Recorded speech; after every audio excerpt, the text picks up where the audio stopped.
No ar, Meridional Notícias.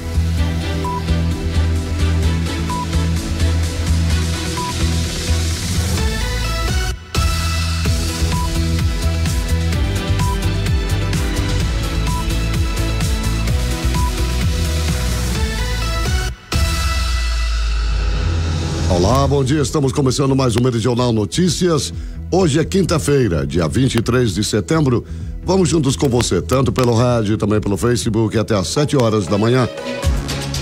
Eu sou Rogério Navarini, comigo aqui também na apresentação, Maurício Sebem. Bom dia, Maurício. Bom dia, Rogério, bom dia a todos, uma grande quinta-feira. Adriano Bebes, trabalhos técnicos, bom dia. Bom dia, Rogério, e a todos que acompanham pelo rádio e também pelo Facebook. Imagens de Marcelo Jones, bom dia, Marcelo. Bom dia a todos, uma ótima quinta-feira. Hoje é dia 23 de setembro, comemorado o Dia dos Filhos, Dia do Sorvete, Dia do Soldador, Dia Nacional dos Profissionais de Nível Técnico, Dia Internacional da Língua de Sinais, Dia Internacional contra a Exploração Sexual e o Tráfico de Mulheres e Crianças e Dia de Combate ao Estresse. Confira agora as manchetes do dia. A AGE vai ouvir população sobre serviços públicos em Sinop. Escolha do nome da ferrovia estadual é motivo de polêmica entre políticos. Financiamento para casa própria cresce mais de 106% aqui no Mato Grosso. Começa o plantio da safra de soja aqui no Mato Grosso e sojicultores estão esperando a chuva. Colheita de algodão é finalizada no estado. Onyx Lorenzoni afirma que o Brasil deve criar 2,5 milhões de empregos formais até o final do ano. Tudo isso e muito mais agora no Meridional Notícias. Meridional Notícias e o tempo. Olha, a quinta-feira começa com um aumento de nuvens. A previsão indica pancadas de chuva durante a tarde ou a noite. Nesse momento a temperatura está alta, está em 25 graus aqui no centro da cidade. À tarde a temperatura máxima sobe bastante, chega a 39. Ventos sopram a 10 km por hora em direção leste. Mercado do agronegócio. Começa plantio da safra do soja em Mato Grosso e sojicultores estão esperando a chuva. A semeadura da soja teve um início adiantado em Mato Grosso na safra 2021-22. Com o fim do vazio sanitário no último dia 15, os sojicultores aproveitaram o acúmulo de umidade no solo para iniciar o cultivo da oleaginosa. Sendo assim, o Instituto levantou que 0,28% da área estimada já foi semeada até a última sexta-feira, em que a maioria das áreas correspondem a pivôs. Quando comparado o início do cultivo deste ano com a média dos 5 últimos anos, a safra 2021-22 e a 2019-20 aparecem como as mais adiantadas, ambas com o mesmo percentual no período analisado. A partir disso, a previsão média de chuvas para o final de setembro aponta cerca de 21 milímetros para Mato Grosso, fator que pode permitir que as sementes que já foram semeadas atinjam a germinação. Assim, conforme as previsões de chuvas forem se concretizando nas diferentes regiões matogrossenses, a expectativa é que os trabalhos possam avançar mais rapidamente. A análise foi divulgada pelo Instituto Mato Grossense de Economia Agropecuária, o IMEA, no Boletim Semanal da Soja. Colheita de algodão é finalizada no Mato Grosso. A colheita do algodão para a safra 2020-2021 terminou nesta semana em Mato Grosso. Os trabalhos a campo apresentaram atrasos em relação à safra passada em praticamente todo o período de progresso nas lavouras do estado. No entanto, devido ao atraso na semeadura, o mercado já esperava a postergação da colheita, principalmente nas áreas de segunda safra. De acordo com o boletim do Instituto Mato Grossense de Economia Agropecuária, o IMEA, em relação ao rendimento semanal, os primeiros talhões algodão safra apresentaram produtividade acima das 300 arrobas por hectare de algodão em caroço. Porém, conforme os trabalhos a campo adentraram as áreas mais tardias, segunda safra, o rendimento foi apresentando gradativas reduções até o fim da colheita. Por fim, no próximo mês, a maior parte dos fardos já estarão pesados e avaliados, o que facilitará o levantamento do real impacto das áreas tardias na produtividade final aguardada para o estado. Com a informação, Micael Diesel. De segunda a sexta-feira, das 6 às 7 da manhã, você ouve o Meridional Notícias, o seu primeiro informativo da manhã. Meridional agora 6:10. A ação para atualização de dados no Bolsa Família continua hoje no Jardim Palmeiras. Lívia Lucas com a informação, bom dia. Olá, bom dia, Rogério, e a todos os ouvintes. Hoje tem continuidade do mutirão intersetorial para atualização das informações cadastrais dos mais de 6 mil beneficiários do programa Bolsa Família. A ação tem início a partir das 13 horas no CRAS das Palmeiras, com atividades como pesagem, administração da vitamina A para crianças e atualização do cartão de vacinas. Os atendimentos seguem até às 8 horas da noite. Conforme já noticiamos, os mutirões estão sendo realizados todas as quintas-feiras deste mês de setembro. A ação já passou pelos bairros Menino Jesus, Paulista e agora no Palmeiras, finalizando o atendimento na próxima semana no bairro Boa Esperança. Os beneficiários devem comparecer com os documentos pessoais, caderneta de vacinação e também o NIS, que é um número de identificação social. Vale destacar que o Bolsa Família é um programa do governo federal com o objetivo de contribuir para o combate à pobreza ou extrema pobreza, de duas formas. A primeira, transferindo por mês uma quantia em dinheiro diretamente para as famílias beneficiárias e acompanhando elas nas áreas da saúde e educação. De acordo com a Secretaria de Assistência Social, a atualização é fundamental para evitar um possível bloqueio ou cancelamento do benefício. Somente em Sinop, o programa beneficia cerca de 6.158 famílias, sendo que destes 2.679 correspondem a crianças e 128 gestantes. Lívia Criucas para o Meridional Notícias. A AGE vai ouvir população sobre serviços públicos em Sinop. Assunto para Jean Lucas. Bom dia, Jean. Olá, bom dia. A Agência Estadual de Regulação dos Serviços Públicos Delegados de Mato Grosso, a AGER Mato Grosso, realiza quinta-feira, hoje, às 14 horas, a primeira audiência pública da ouvidoria do município de Sinop. A audiência é uma oportunidade para a população fazer reclamações e também apresentar sugestões e propostas em relação aos serviços públicos executados por empresas reguladas pela AGER. A audiência será realizada de forma híbrida, ou seja, presencial na Câmara Municipal de Sinop e também online pelo canal da AGER Mato Grosso no YouTube. A AGER é um órgão estadual que tem por finalidade regular, normatizar, controlar e também fiscalizar, nos limites da lei, os serviços públicos e suas respectivas tarifas referentes a saneamento, rodovias, portos e hidrovias, transporte coletivos, intermunicipal de passageiros e seus terminais rodoviários, distribuição de gás canalizado, energia elétrica e telecomunicações. Da redação, Jean Lucas. Confira agora 6h13. Dalton Martini se manifesta após saída da Secretaria de Obras e afirma que não deixará de ser vice-prefeito. Renan Schuster. Olá, Rogério, bom dia. O vice-prefeito Dalton Martini se manifestou pela primeira vez após a exoneração da Secretaria de Obras ocorrida ainda na última sexta-feira. Em entrevista ao programa Variedades e Fatos, ele menciona que praticamente todas as pessoas que indicou para as secretarias também foram dispensados. A exemplo de Valério Gobato em Saúde, Tiago Medina de Administração e Joselito Bex em Finanças, além de outras pessoas. Com esse posicionamento, Martini não faz mais parte da administração do município e nem mesmo possui um gabinete na sede da prefeitura. A gestão compartilhada, prometida ainda no ano passado durante a campanha, não aconteceu. O que nós combinamos durante a campanha, o que foi falado na campanha, na minha concepção, aí acabou. Então eu não faço mais parte dessa equipe, não por mim, mas expurgado pela própria administração, e eu acho que eu estou aqui à disposição da sociedade, o que eu puder ajudar a Sinop, você já falou e eu continuo dizendo, eu amo essa cidade, não vou deixar meu cargo de vice-prefeito, mas não vou participar da administração, não tem como participar de uma administração se eu como secretário não tenho vez nem voz, você imagina como vice-prefeito o que eu tenho, se até hoje, primeira vez na história de Sinop, e você sabe que não existe uma sala de vice-prefeito na prefeitura municipal. O vice-prefeito que comandou a Secretaria de Obras por 9 meses, afirmou que tentou o alinhamento com o prefeito Roberto Dorner desde o início do mandato, mas nem sempre conseguiu. A chamada gestão participativa dita por Dorner na campanha foi rompida exatamente pelo prefeito municipal. Claro, explícito, o rompimento não é por parte do Dalton.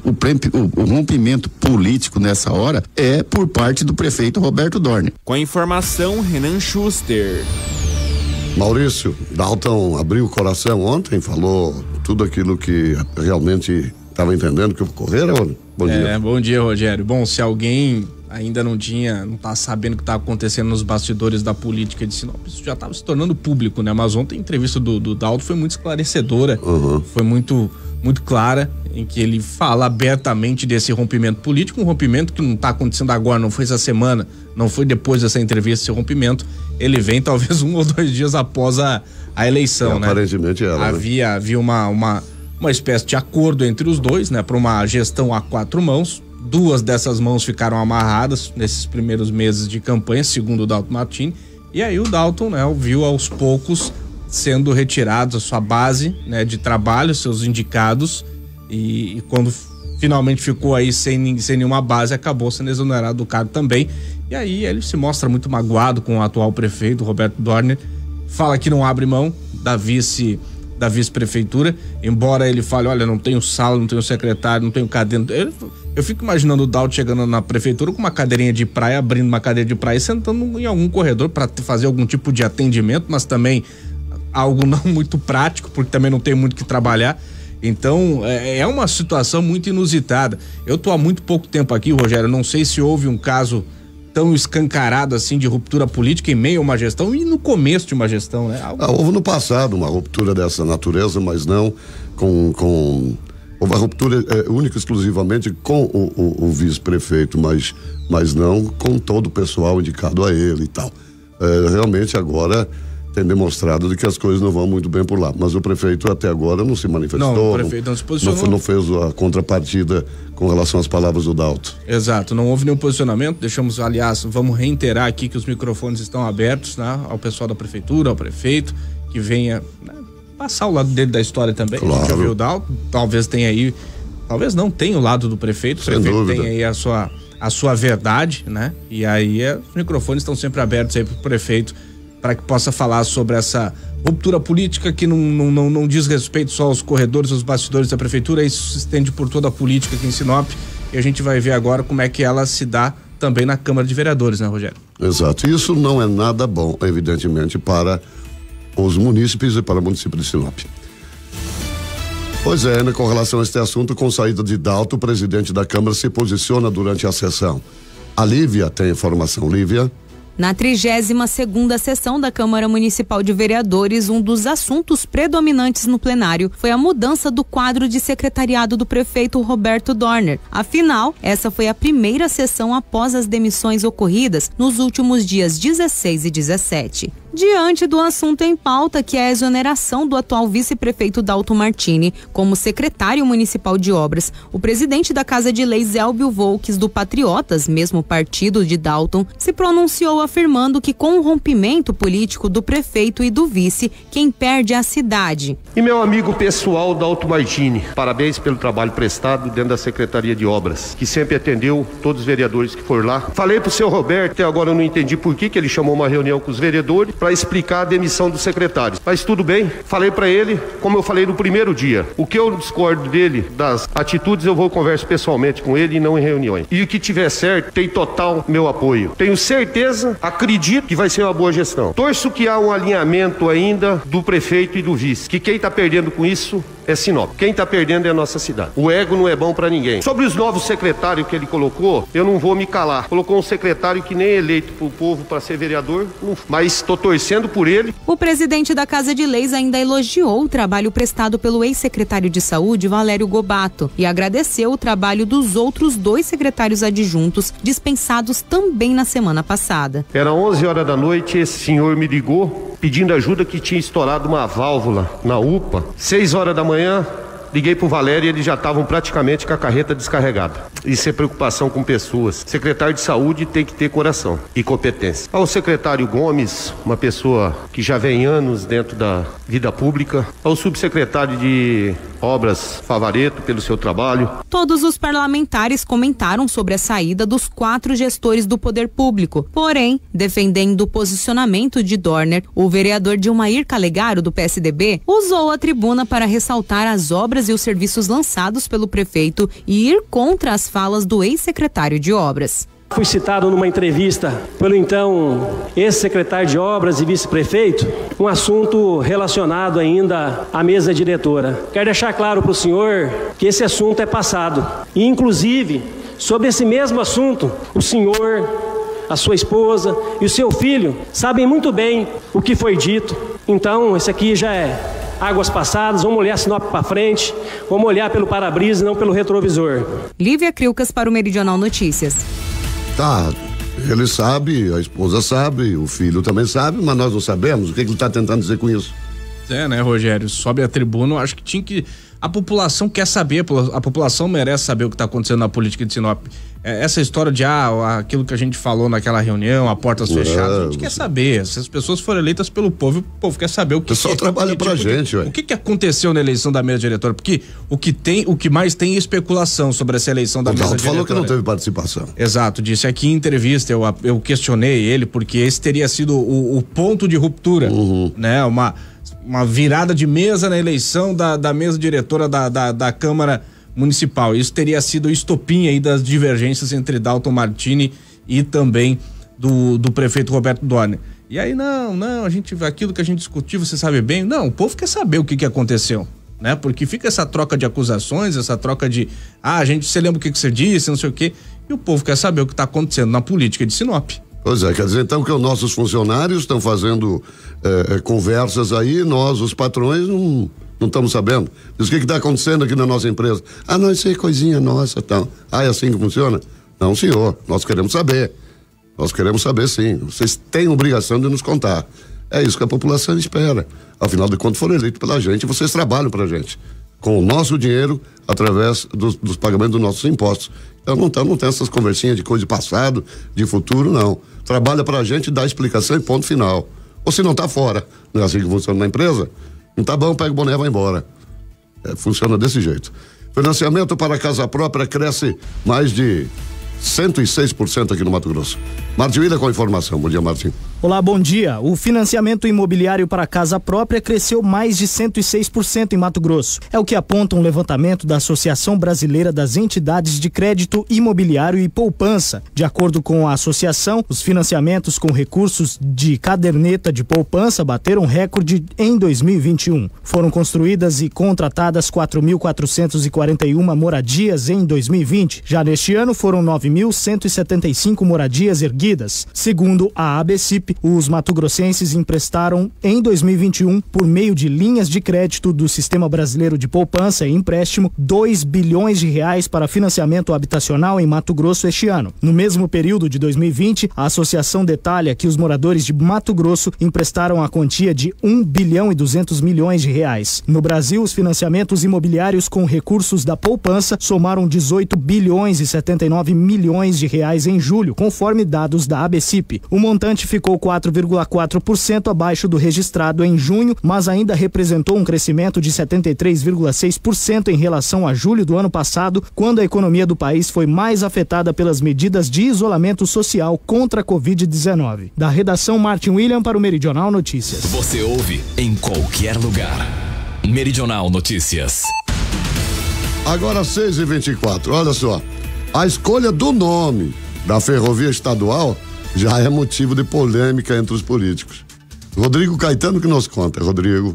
A escolha do nome da ferrovia estadual que teve contrato assinado com a Rumo Logística S.A. nesta segunda-feira, dia 20, segue causando discussões entre os políticos do estado. A polêmica com o nome da ferrovia que foi assinada para a ordem de serviço nesta segunda-feira, dia 20, gira em torno da escolha feita pela Rumo Logística, que fará o serviço de colocação de trilhos e terminais de Rondonópolis a Lucas do Rio Verde com ramal em Cuiabá. A empresa anunciou durante o evento que a ferrovia se chamará Olacir de Moraes, empresário de Mato Grosso que um dia já foi chamado de o Rei da Soja. Ele morreu em 2015. Entretanto, a escolha do nome foi muito criticada e com isso a Assembleia reagiu. Diversos políticos do estado defendem que os trilhos levem o nome do senador Vicente Volo, falecido em 2001. O deputado Carlos Avalone afirma que já é lei desde 1998 que a Ferronorte se chamaria senador Vicente Volo. Abre aspas. Entendo que não precisa ser mudada. Se a empresa quiser colocar o nome nome de um trecho, ok, mas a ferrovia se chama Vicente Volo e vamos defender isso na Assembleia com os demais deputados. A lei está em vigor desde a época de Dante, fecha aspas, concluiu o deputado. Rodrigo Caetano para o Meridional Notícias.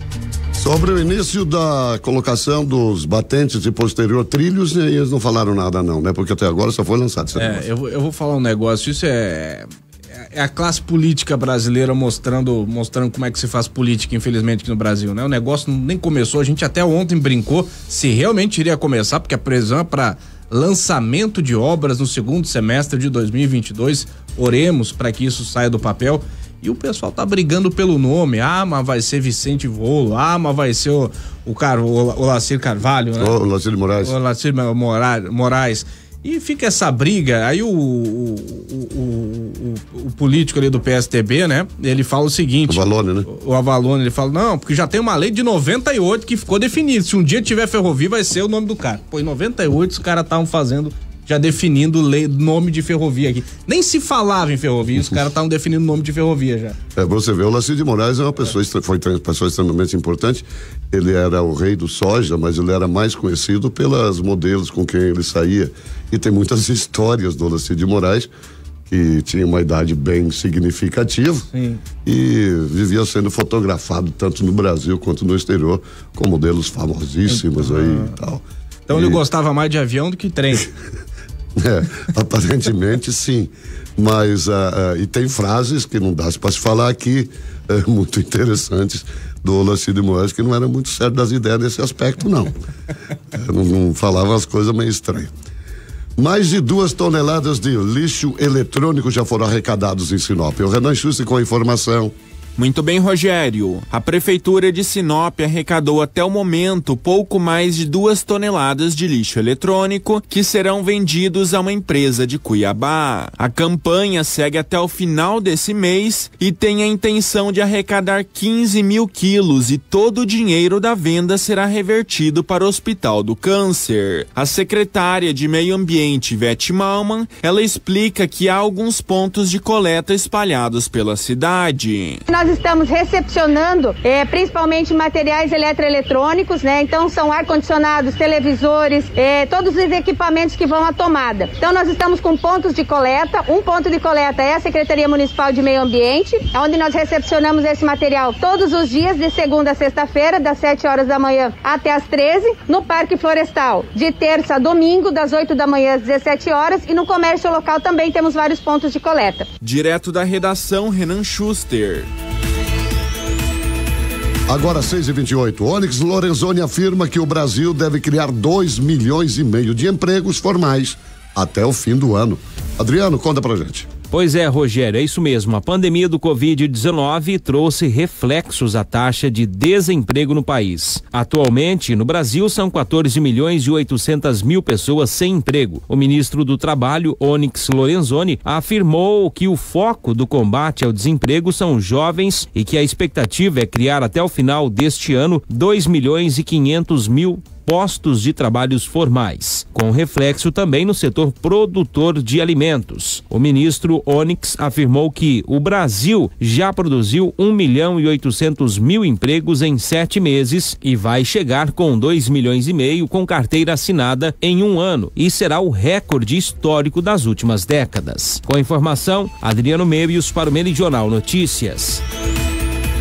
Pandemia impede a realização de mais de 1 milhão de cirurgias em um ano. Henrique Sampati, bom dia, Henrique. Olá, bom dia aos ouvintes do Meridional Notícias. A pandemia do Covid-19 pode ter feito com que mais de 1 milhão de cirurgias eletivas e emergenciais tenham deixado de ser feitas no Brasil em 2020. O levantamento usou dados do DataSUS, do Ministério da Saúde, sobre os números de cirurgias feitas no país no período de 2016 a 2020. Por meio de um modelo estatístico, a pesquisa estimou o volume cirúrgico esperado para o período da pandemia, entre março e dezembro do ano passado. Ao comparar o número esperado com os dados reais fornecidos pelos estados, verificou-se o acúmulo de mais de 1,1 milhão de cirurgias, a maioria delas eletivas, aquelas que não são consideradas de emergência. Da redação, Henrique Sampati.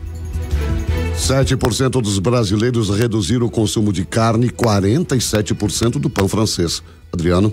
Olá, Rogério, bom dia. Uma pesquisa Datafolha, divulgada pelo jornal Folha de São Paulo, aponta que 85% dos brasileiros reduziram o consumo de alimentos desde o início do ano, com destaque para carne de boi, arroz, feijão, frutas, legumes e pão. O ovo, ao contrário, ganhou espaço nos lares do país como substituto da proteína, segundo o levantamento realizado entre 13 e 15 de setembro. De acordo com os dados, 67% dos brasileiros cortaram o consumo de carne vermelha, 51% o de refrigerantes e sucos e 46% o de leite, queijo e iogurte. Pão francês, pão de forma e outros pães aparece com 41% de redução. Demais gastos básicos como arroz, feijão e macarrão estão deixando de ser comprados por 34%, 36% e 38% da população, respectivamente. O consumo de frangos, porco e outros tipos de carne e do grupo frutas, legumes e verduras também teve queda relevante. Nesses casos, no entanto, também se destaca o percentual de entrevistados que disse ter aumentado a compra desses itens. Segundo o Datafolha, essa contradição pode indicar a substituição de itens da cesta básica. Com informação, Adriano Mebius para o Meridional Notícias. Muito bem, agora 6h31, nós vamos para um rápido intervalo comercial. No retorno, nós temos as informações do plantão policial. Vem o Geno Rodrigues, participação do Adriano Mebius e também do Maurício Sebem. Aguarde só um instante, voltamos já. Meridional Notícias. Continue ouvindo a 98,9, porque daqui a pouco na sua programação preferida tem o Bom Dia da Meridional. Você ouve agora Auto Motors, dicas do setor automotivo. Oferecimento Jeep Monte Cristo, sua concessionária Jeep. Acesse jeepmontecristo.com.br e confira as ofertas do mês. Cavalos de potência, estabilidade nas curvas e as melhores dicas a bordo. Auto Motors. O aumento na circulação de carros elétricos e híbridos conta com um amplo investimento na infraestrutura de carregamento para esse tipo de veículo. Segundo a Associação Brasileira do Veículo Elétrico, o total de estações de recarga pública no Brasil saltou de 500 pontos em março para 754 em julho desse ano. Esses números indicam um impressionante crescimento de 50% em apenas 4 meses dos ponsotes de recarga disponíveis no país. Outro dado observado pela associação é o crescimento no número de estações de 11 e 22 kW, por conta do emplacamento de mais veículos que operam essas cargas. Entre os estados com maior número de distribuição de estações de recarga, São Paulo tem quase 50% do total, seguido por Santa Catarina, Rio de Janeiro e Paraná. Auto Motors. As melhores dicas do mundo do automóvel. Auto Motors. Oferecimento.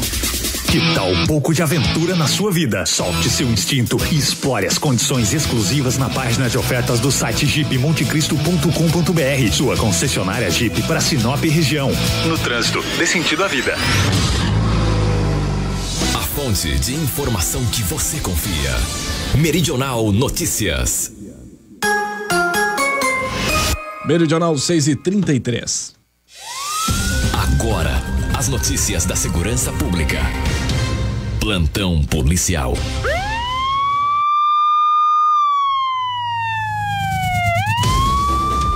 Já estamos de volta. Plantão policial, o assunto de polícia. Agora é aqui no nosso Meridional Notícias com o Geno Rodrigues, que hoje está ao vivo aqui no nosso estúdio para deleite da nossa audiência. Tudo bem, meu amigo Geno Rodrigues? Bom dia para você. Boa quinta-feira, Geno. Bom dia, Maurício. Bom dia para você, bom dia pro Adriano. Bom dia, Geno. Pro Marcelo, pro pessoal que está nos acompanhando pelo rádio, pelas redes sociais. Geno Rodrigues, ontem as pessoas me paravam às ruas da cidade querendo saber aonde é o QG? Seu QG, Geno Rodrigues. As pessoas querem dicas, querem saber onde que teve de gente palpitando aqui, né, Adriana, durante a nossa live, é em tal lugar, é não sei aonde. Pois é, você cria esses negócios aí, ô Maurício, pô, o pessoal fica me indagando também na rua, o pessoal quer saber onde que é. Quer saber onde fica seu QG? Mas isso é um mistério. Deixar esse mistério no ar aí. Exatamente. Você não pode saber isso. Eu sei onde é, mas eu não posso falar. Vem você. Conta não, Adriano. Conta não, porque isso é um dos mistérios aqui do nosso Meridional Notícias. Fica entre o Camping Clube e o Alto da Glória. Geno Rodrigues, meu amigo. Rapaz, essa é boa, hein? Geno Rodrigues, meu amigo, quinta-feira, como é que tá o setor de segurança pública nessa quinta-feira? Eu tô sabendo que felizmente tivemos aí, né, muitas ocorrências, o que é bom, né, Geno? Ontem a polícia conseguiu prender mais 2 dos envolvidos na morte do isso é importante. Do William, jogador do Sinop. Isso, esse caso teve muita repercussão, né, Geno? Já teve a prisão de 2 logo no início e agora mais 2, tá? E a gente vai trazer as informações. Ontem também a polícia fez apreensão de armas de fogo, uma espingarda e também um revólver. A gente vai trazer os detalhes dessa prisão que foi essa noite, lá no bairro Jardim Celeste. A polícia recebeu uma denúncia, Maurício, e foi até o local e encontrou esse povo armado dentro de uma casa lá. Ih, rapaz, mas o que eles estavam aprontando? Eu vou contar. O que eles foram fazer lá, eu vou contar. Tem coisa, hein? Isso. Teve um homem que foi esfaqueado também. O suspeito acusa ele de ter furtado uma espingarda, mas a espingarda estava na casa do cara. E mesmo assim ele esfaqueou a vítima. Então a gente vai trazer os detalhes também daqui a pouquinho para você que está nos acompanhando. Ontem foi furtado um veículo, Maurício. A vítima chegou em casa. Esse assunto aqui vai estar ligado a um outro assunto que eu vou falar mais à frente, tá? Certo. Mas ontem foi furtado um veículo, um automóvel Gol, lá na Rua das Acerolas, no bairro Jardim Celeste. A vítima chegou em casa, trata-se de um Gol G7, chegou em casa na hora do almoço, almoçou, foi deitar, dormiu um pouquinho e nesse período que ele ficou dormindo, o criminoso entrou na casa, pegou a chave do carro, pegou a carteira, dinheiro que tinha dentro e a chave do veículo, pegou o veículo e foi embora. Ou seja, furtou o veículo. Vazou. A vítima procurou a delegacia, registrou a ocorrência, a Polícia Civil começa a investigar o furto desse veículo. Daqui a pouquinho, então, a gente vai estar falando um pouco mais de um outro assunto ligado a esse assunto aqui. Mas vamos falar, Maurício, dessa prisão de ontem, dos outros mais dois envolvidos na morte do ex-jogador de futebol, o William Santana, de 21 anos de idade. Essa prisão que aconteceu ontem no bairro Jardim Jacarandás. Nós temos uma sonora do Tenente Assis, que foi oficial de dia ontem, e ele que conduziu os trabalhos e a prisão desses 2 indivíduos. A gente vai estar ouvindo a fala dele e depois nós vamos trazer mais informações a respeito desse caso. Exatamente, né? A Polícia Militar, através da inteligência, recebeu a informação de que, uma denúncia anônima aí, de que os envolvidos aí no homicídio do ex-jogador, do William, né? Estariam tentando fugir da cidade. Aí iniciou-se as buscas aí, né? Para tentar localizar onde eles poderiam estar, e foi identificado um endereço e foi solicitado aí pro grupo de apoio fazer a abordagem, e nessa abordagem foi encontrado aí os 2 envolvidos, o Lucas e o Desivan, e a mãe e a namorada do Lucas, que é o LK. E foi também conduzido aí o padrasto, todos por envolvimento nessa tentativa da fuga aí dos 2 envolvidos no homicídio. Eles estavam juntos, né, no veículo quando houve o sequestro e a execução. Ele está contando uma história diferente da do primeiro detido, né, após o crime. Mas é desse jeito, né, vai ficar um jogando pro outro, até depois vai ser investigado pela Polícia Civil e eles vão acabar falando a verdade aí, qual foi a participação de cada um no crime. Nós estamos aí juntamente com a Polícia Civil para dar a resposta que a sociedade almeja. Foi uma resposta tanto da Polícia Militar como da Polícia Civil, que também estavam empenhados aí com as suas equipes aí também hoje, juntamente com a Polícia Militar, para fazer detenção desses suspeitos, né? Aí então, gente, tá tendo uma troca de acusações entre os envolvidos. Um fala que foi um, outro fala que foi outro. Agora vão ficar jogando um pro outro. Certo. Ninguém vai assumir esse negócio aí. E a princípio eram esses os envolvidos diretamente São esses daí. São esses daí. Os 2 que foram presos no primeiro dia, certo, após o rapaz ter desaparecido, foi numa quinta-noite. Na sexta, o corpo foi localizado, porque um deles foi preso. A polícia prendeu um deles, conseguiu apurar que ele estava usando uma tornozeleira, esse rapaz, e no dia do desaparecimento ele estava lá no local onde o rapaz foi sequestrado.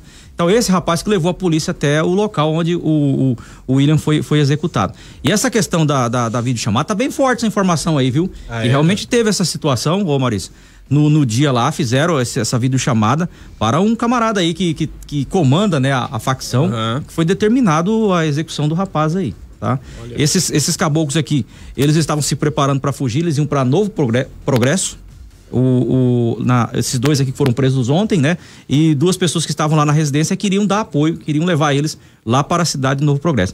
Agora, o que chama atenção aqui até o momento, ô Maurício, é que essa vítima que executaram o rapaz com essa, né, com essa informação aí, que estão falando que o rapaz teria cometido um estupro. Mas até agora, essa não jovem... apareceu vítima. Né, essa jovem, pelo menos eu não tô sabendo. Perguntei ontem, fiz alguns questionamentos a alguns policiais, até agora, né, ela não apareceu, não falou nada, né? Os caras também não falam quem que é. E essa é a justificativa deles pro homicídio. Essa daí é a justificativa dos caboclos. O negócio tá complicado aí pra tá apurando, né? O que você fala aí, Adriano? Você que faz parte da CSI aí. Fala aí pra nós. É aquele detalhe, a polícia tá investigando, né? A polícia vai chegar realmente, né, ao motivo. A história foi essa, né? Que o jovem teria possivelmente abusado de uma mulher e devido a isso foi mandado, né, foi pedido aí para que executassem ele, mas igual o Geno falou, não tem ainda a vítima, né? Não tem a mulher que foi estuprada. Se né? tem, ela não apareceu ainda. Não apareceu ainda. Inclusive, Geno, não sei se o Jones tem aí a imagem, né? Do momento que a polícia militar efetuou a prisão, né? Desses 2 jovens, foi ontem, não sei se tem a imagem aí para colocar pra gente. Chegada no momento lá, né? No momento em que a polícia abordava, né? O veículo em que eles estavam se preparando para fugir, né? A polícia chegou, obteve informações e chegou a tempo de fazer aí essa prisão aí desses 2 envolvidos, desses 2 aí que, né, foram presos ontem aqui em Sinop. E a gente espera que a polícia, né, continue esse belíssimo trabalho aí e que concluam aí, descubram quem foi que executou. A informação que os 4 já participaram, né? Os 4 presos aí. E vai descobrir agora quem foi o dos 4 que acabou executando a vítima lá no local, mas um caso que chamou atenção aqui na nossa cidade. A gente tá acompanhando aí, como disse o Adriano na live, o pessoal que tá acompanhando a gente pelo Facebook pode estar percebendo as imagens do momento que a polícia aborda esse automóvel que tava dando fuga, então, para esses 2 suspeitos aí acusados de terem participado da morte desse jovem. A polícia chegou a tempo, chegou na hora. Eles iam vazar. Iriam vazar, né? Conseguiu chegar a tempo. É um excelente trabalho aí. Parabéns à polícia. Enaltecer o trabalho de inteligência da Polícia Militar, que agiu muito rápido aí e conseguiu identificar o local onde eles estavam. Nós temos uma fala também do delegado, o Maurício, do delegado que está investigando o caso. Ele vai falar um pouquinho também pra gente, né, de como está o andamento das investigações. Tá no ponto aí, Adriano? Então vamos ouvir. Na data de sexta-feira passada, foi apresentada uma ocorrência ali na Polícia Civil de um possível sequestro e em diligências, tanto a Polícia Militar quanto a Polícia Civil chegaram na morte, né, de um desses indivíduos sequestrados e na ocasião foram conduzidas 2 pessoas e essas pessoas foram autuadas pelo crime de homicídio, organização criminosa e foram recolhidas à penitenciária. E durante as investigações, na mesma data foi representada pela prisão preventiva de um outro suspeito que foi preso na data de hoje em diligência pela Polícia Civil e pela Polícia Militar e em decorrência dessas investigações também foi encontrado um 4º elemento que estaria nesse mesmo evento de sexta-feira passada. O detalhe foi praticamente um julgamento feito por uma organização criminosa, certo? Eles acham que a pessoa que foi assassinada teria cometido um crime esse que eles não concordam, se julgando no direito de tirar uma vida, foram lá e assassinaram essa pessoa em decorrência desse fato. A motivação foi essa da vítima ter cometido um crime que eles não aceitam, que seria um crime de estupro. Levaram ele, né, sequestraram, levaram para uma região afastada ali da cidade e ali executaram com um tiro na cabeça. Representamos pela prisão preventiva desse 3º que foi detido hoje e foi identificado o 4º elemento, que seria o motorista, também vai ser autuado hoje pelo crime de organização criminosa. Continuamos na investigação para ver se a gente chega no 5º elemento. Eles são pessoas novas, né, de 19, 20 anos, mas sim, já são conhecidos no meio policial. E todos são maiores de idade, Maurício. Todos, tá? Aí. Se tiver mais alguma informação no decorrer das investigações, nós vamos estar trazendo para você que acompanha sempre a nossa programação. Ontem, às 22h40, na Rua das Aroeiras, no centro. Você sabe onde é esse lugar, Maurício? Conhece? Não, Adriano, conhece? Conheço, a gente falou ontem sobre isso. Tá falando direto no Variedades e Fatos. É a Cracolândia de Sinop. O prédio, aquele entre a rodoviária e a prefeitura. Pois é, mais um casal ontem foi preso com várias porções de entorpecentes, 6 porções, na verdade, de pasta base de cocaína. A polícia estava fazendo ronda, avistou o casal.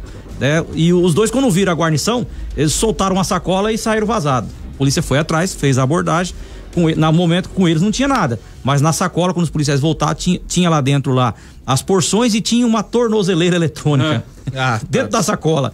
A tornozeleira pertence à mulher, ela tirou a tornozeleira, né, e estava carregando aquilo na sacola desligado. E ali eles estavam cometendo tráfico de drogas. Olha, Geno, a gente já falou sobre isso na edição de ontem do jornal, já falamos sobre isso no Variedades e Fatos. Há um descaso com aquele ponto ali. A gente entrou em contato com a prefeitura fala o seguinte: olha, não é um prédio público, ok, mas a prefeitura tem a obrigação de fiscalizar, tem que chegar e notificar o proprietário. É um proprietário particular, se não é público, é particular. Há um proprietário. A prefeitura tem que notificar para que se haja um cercamento, para que se feche, para que se não permita a entrada, porque ali dentro as denúncias que chegam pra gente, Geno, não só essas de crimes que tem acontecido e que todos os dias você traz aí notícia de venda de drogas, que a polícia tem agido bastante naquela região, no entorno da rodoviária. Inclusive prenderam outro dia aquela dupla que estava assaltando de motocicleta naquela proximidade ali, provavelmente porque roubavam para ir comprar as drogas naquele ponto. Então, assim, alguma coisa tem que ser feita de maneira muito urgente naquele local. A prefeitura tem que notificar o proprietário vai ter que dar um jeito de reforçar a segurança, porque as informações que chegam pra gente, né, Adriano, é que existem menores de idade em situação de vulnerabilidade que ficam ali pedindo dinheiro, né, a mando dos adultos. Tem mulheres grávidas que ficam também dentro do pátio ali consumindo entorpecentes, moradores aí em situação de vulnerabilidade também que já estão morando dentro daquele local e tá transformando, como você disse aí, na Cracolândia, no centro, no coração de Sinop. Não dá pra gente aguentar uma situação dessa. Pois é, tá aí. Mais trabalho pra polícia. Mais trabalho, porque a polícia só fica enxugando gelo daí, né? Enxugando gelo. Todo dia a polícia faz praticamente apreensão de drogas ou de alguém vendendo, mas ali há um ponto ali, né, Geno, que a pessoa acaba se escondendo mercadoria roubada, escondendo droga naquela casa, né, naquele terreno. Alguma coisa tem que ser feita. Secretaria de Assistência Social, Conselho Tutelar, já que parece ter menor de idade por ali. A nossa reportagem foi até o local, a gente ficou um tempo lá observando e realmente constatou que tem gente que tem uma escadaria lá, o pessoal botou uma espécie de coberta, né, de lençol pra fechar embaixo da escada, né, e fica tipo uma oca ali. E aí o pessoal ali dentro fica consumindo droga.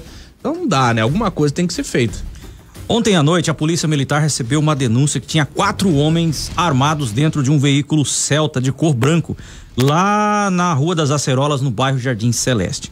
A Polícia Militar foi para o local, avistou esse veículo. Quando foram fazer a abordagem, só tava o motorista dentro do carro.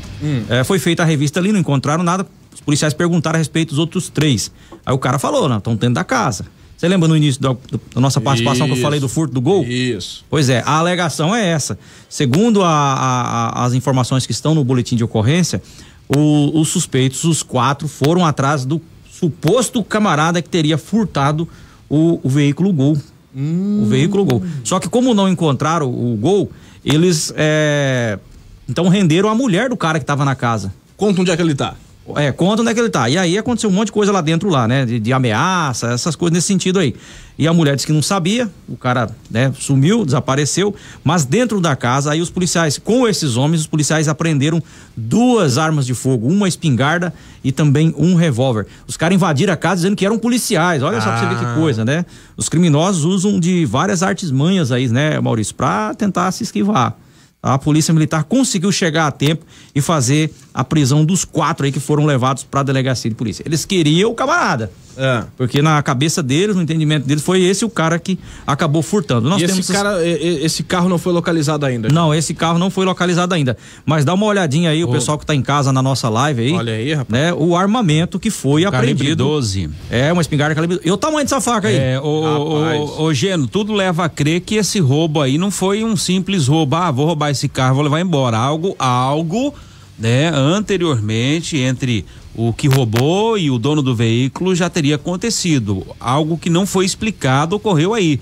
Pro cidadão ir lá. Tem muita coisa para ser explicada aí. Pro cidadão ir lá, saber o horário que o outro tá dormindo, pegar a chave, a carteira, levar o carro embora.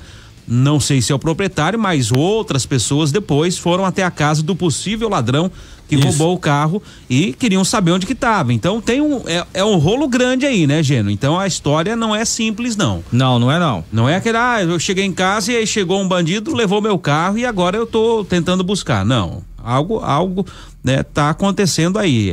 Já, né, a polícia vai investigar aí para saber o que aconteceu. Exatamente. Início da noite de ontem, Avenida André Maggi, bairro Jardim das Oliveiras, uma mulher de 24 anos estava transitando de bicicleta. 2 camaradas também, cada um em uma bicicleta, se aproximaram e, segundo a vítima, apontaram uma arma de fogo e anunciaram o assalto. Levaram o aparelho celular da vítima, um A31 de cor branco. Aparelho que não deve ser muito barato, não. Esses A31 aí é caro, esses aparelhos, Maurício. Eu não entendo muito. Levaram o celular da vítima, ela procurou a delegacia, registrou a ocorrência, a polícia vai investigar, tentar ver se na região, nas imediações, tem imagens, né, para poder estar ajudando nas investigações. Deixa eu falar de uma tentativa de homicídio. Um homem foi esfaqueado, não foi aqui em Sinop, mas foi essa noite. Foi na cidade de União do Sul, numa propriedade rural, ali próximo daquele município. Um homem de 56 anos, ele foi esfaqueado nas costas. A polícia militar conseguiu prender o suspeito de 55 anos. A informação que a polícia repassou é que eles foram acionados para ir até o pronto-socorro lá do município. Quando lá chegaram, encontraram o homem com perfurações de faca nas costas. A vítima passou a informação aos policiais que estava ele e o suspeito, estavam os dois juntos, e o suspeito acusou ele de ter furtado uma espingarda. Não, você furtou espingarda, então agora você vai... Ou você me fala onde... Ó, escuta isso aqui, Maurício, direito, vê se tem cabimento esse negócio aqui. Eu acho que tem mais coisa aí, não é só isso não. O suspeito falou, você furtou a espingarda, então agora ou você me devolve ela ou você vai morrer. A vítima resolveu correr. Falou, não furtei nada, resolveu correr. O cara correu atrás e conseguiu alcançar, esfaqueou a vítima. A vítima foi levada para o hospital. A polícia pegou as informações, as características do suspeito e começou a fazer rondas. Conseguiu localizar a residência do camarada. Quando chegou lá, encontrou só a mulher do suspeito. Falou, não, ele não tá aqui, ele fugiu. Os policiais então fizeram uma revista na residência e encontraram a espingarda embaixo da cama. Sabe que eu tinha esquecido? Que é essa espingarda aí que tá aí aparecendo nas nossas imagens. Será que ele esqueceu onde tinha guardado e esfaqueou o cara, achou que tinha roubado? Então, é estranho, né? É estranho Como demais. que o cara acusa o outro de ter furtado uma coisa, sendo que aquele negócio tá na casa dele, embaixo da cama dele? Ah, tem coisa aí, rapaz. Ou ele esqueceu, ou ele tá querendo dar uma de Jão aí, entendeu? Ou ele foi buscar na casa do cara, né? Não, mas essa espingarda tá na casa do próprio suspeito. Exato, mas antes ele esfaqueou outra acusado de roubo e depois ele foi lá e pegou a espingarda na casa da vítima. Olha, não sei. Tá aí um trabalho estranho, né? Tá aí pra polícia civil apurar isso aí, viu, meu amigo Adriano? De repente ele queria matar mesmo a tá vítima. Só inventando uma história, inventou uma história pra ter, né, um álibi, né? Exatamente. Situação essa que aconteceu lá no município de União do Sul. Teve uma situação que me chamou a atenção, uma conversa sobre o presidente Bolsonaro, Maurício, provocou uma briga entre dois amigos. Você ficou sabendo desse caso aí? Não tô sabendo não, Geno. Pois é, esse caso aconteceu. Mas isso dá rolo demais, Geno, essa briga de política. Pois é, os dois estavam conversando por telefone.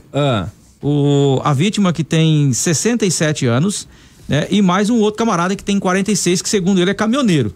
Os dois estavam conversando por telefone e de repente alguém falou acho que foi o senhor que falou alguma coisa do presidente pro outro de 46 e o cara não gostou, entendeu?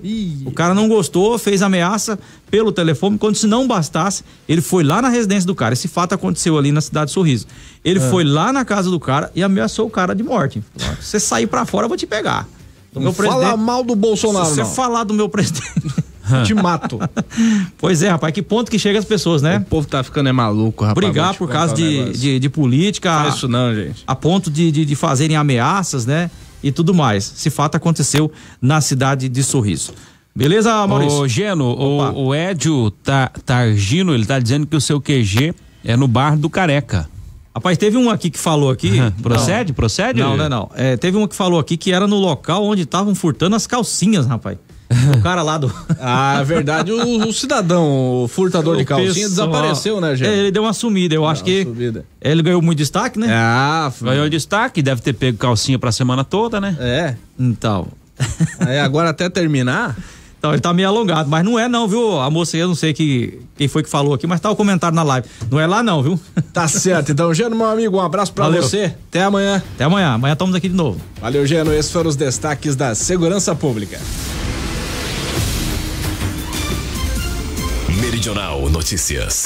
Direto de Brasília. O comentário de Alexandre Garcia. Muito bem, vamos a Brasília agora. Alexandre Garcia, bom dia. Bom dia. Alexandre de Moraes relaxou a prisão do jornalista Oswaldo Eustáquio, mantém a prisão de Zé Trovão, mantém a prisão de Roberto Jefferson, que vai ser submetido a um cateterismo.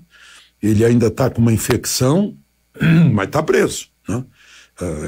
Foi domiciliar, foi para o hospital, mas continua preso, a despeito de pedidos de habeas corpus aí de deputados. Eu fico pensando, né, o presidente Bolsonaro, se tivesse acrescentado ao discurso dele na ONU, né, olha, eu lamento informar que temos presos políticos no Brasil, né, contrariando a Constituição, num inquérito que não é o devido processo legal. Acho que teria uma boa repercussão. Acho que ele não quis aumentar o atrito com o Supremo. O Supremo parece que não ligou muito para isso, porque o ministro Lewandowski confirmou que o governo federal não manda na administração da Covid, da pandemia, porque o Ministério da Saúde suspendeu a vacinação de gente com menos de 18 anos, por causa dos riscos, depois de mortes. E o ministro Lewandowski determinou que quem manda no calendário de vacinação são os governadores e prefeitos, e não o governo federal. Então, é isso que está acontecendo. Propósito de vacinação, o ministro da Saúde, vacinado 2 vezes, teve Covid. Aí eu fico me perguntando, né? O presidente Bolsonaro, que não foi vacinado, mas está imunizado porque teve Covid, vai ficar isolado aí os próximos dias, cancelou a viagem para o Paraná, mas conviveu com o ministro, os dois comeram juntos a pizza na calçada em Nova York, ficaram no mesmo hotel, viajaram no mesmo avião, né? Vamos ver o que vai acontecer com ele. Agora, a grande pergunta que eu faço, inclusive para o prefeito do Rio de Janeiro, se alguém está na situação do ministro Queiroga, está com Covid, mas ele tem o certificado de vacina. Ele apresenta o certificado de vacina e entra em espaços públicos no Rio de Janeiro, porque ele está com o certificado de vacina, ele está com Covid, mas ele está com o certificado de vacina. Então, qual é o sentido? E a deputada Janaína Pascoal, deputada estadual por São Paulo, está pedindo mais informações sobre as ocorrências aí, as consequências em pessoas menores de idade. Bom,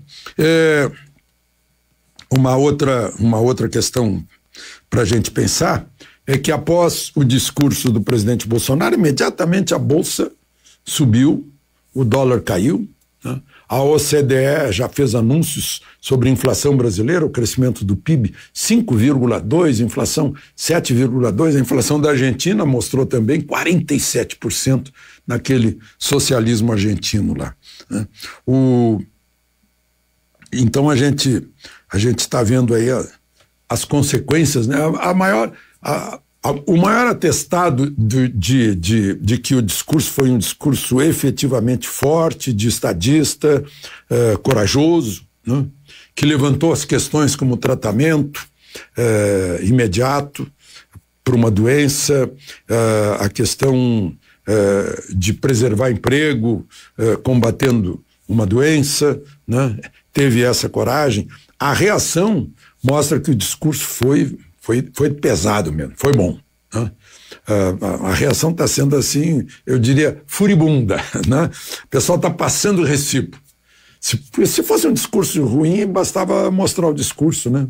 Mas o discurso foi muito forte, muito eficaz e calou muito, né? Tanto que nas consultas do Google está em segundo lugar, né? Põe ONU, tá entrando Bolsonaro em segundo lugar, né? Em primeiro lugar parece que foi convidar um conjunto jovem para fazer um depoimento lá, alguma coisa assim, óbvio, né? Que a maior parte dos frequentadores das redes sociais são jovens. Mas eu queria terminar dando uma boa informação a respeito dessa questão lá da reforma administrativa que todo mundo quer, né? Menos, aí eu vejo aqui os partidos, menos o PSOL, o PSB, o PDT, o PT, o PCdoB, Partido Verde, Rede Solidariedade. É aquele pessoal que gosta do dinheiro público, né? Adoram dinheiro público. E acha que o Estado é que tem que reger a vida da gente. É algo assim que tira a liberdade, né? Porque o Estado tem que estar a serviço da gente, a serviço da nossa liberdade. De Brasília, Alexandre Garcia. Meridional Notícias. Agora 6h59. No esporte, atletas de Sinop já podem se inscrever para torneios de futsal masculino e futebol 7 feminino. Renan Schuster. É isso mesmo, Rogério. Já estão abertas as inscrições para a Copa Pazinha de futsal masculino e Copa Sinop de futebol 7 feminino. As inscrições são gratuitas e seguem até o dia 5 de outubro na Gerência de Esportes, localizada no ginásio José Carlos Paza. O congresso técnico para definir a fórmula de disputa será no dia 7. Em seguida, os jogos dão início. Gabriel Vasconcelos, gerente de esportes de Sinop, ele destaca que esse ano não terão limites de equipes participantes. Esse ano nós vamos fazer o diferencial de fazer uma Copa só, né? Antigamente a gente tinha ela dividida por setores, e aí o pessoal, alguns reclamavam que jogava só naquele setor, né? Não jogava com outras equipes de outras áreas da cidade. Então nós vamos voltar à origem do que era antes, há 10, 15 anos atrás, de fazer uma super Copa Pazinha, uma Copa Pazinha que todos os munícipes, tanto lá do Camping Clube até o Alto da Glória, possam estar jogando entre si, né? Numa situação de um campeonato só. A Copa Pazinha de futsal e a Copa Sinop de futebol 7 serão realizadas na categoria adulto, apenas para atletas do município. A Copa Pazinha contará com cerca de 40 equipes, já a Copa Sinop de futebol 7 feminino deve ter 10 equipes inscritas. As informações são de Renan Schuster. Muito bem, outras informações, Maurício? Olha, onde tivemos jogos do Campeonato Brasileiro e também o jogo da Libertadores da América. Pelo Brasileirão, rodada atrasada, o São Paulo ficou no 0-0 com o América Mineiro, e pela Libertadores da América, primeiro jogo da semifinal, o Flamengo, ainda atordoado, né, mediante a derrota do Grêmio, venceu. Chapante. Ainda tá, né, cambaleante aí após a surra que levou do Grêmio. Sim. Venceu 2-0 o Barcelona de Guayaquil. Nossa senhora. Sabe quantos gols, Geno, o Grêmio fez, que ele tá falando aí dessa derrota toda, Geno? Sabe quantos gols o Grêmio fez dessa derrota toda que ele tá falando do Flamengo aí? 1-0. Jesus. Muito bem, agora 7h02. E encerramos aqui mais essa edição do Meridional Notícias, que teve a direção de jornalismo do Maurício Sebem, na artística o Martin Willis, supervisão geral do Gian Navarini, trabalhos técnicos Adriano Mebes, operação de vídeo o Marcelo Jones, reportagens foram de Renan Schuster, Lívia Crucas, Jean Lucas, Martin William, Henrique Sampati, Micael Dizzi e Rodrigo Caetano. Plantão policial do Geno Rodrigues, comentarista político o Alexandre Garcia. Muito obrigado a você que nos acompanha através da Meridional FM 98,9 e também através de nossas redes sociais. Eu sou o Rogério Navarini, tenha um bom dia, continue com a gente.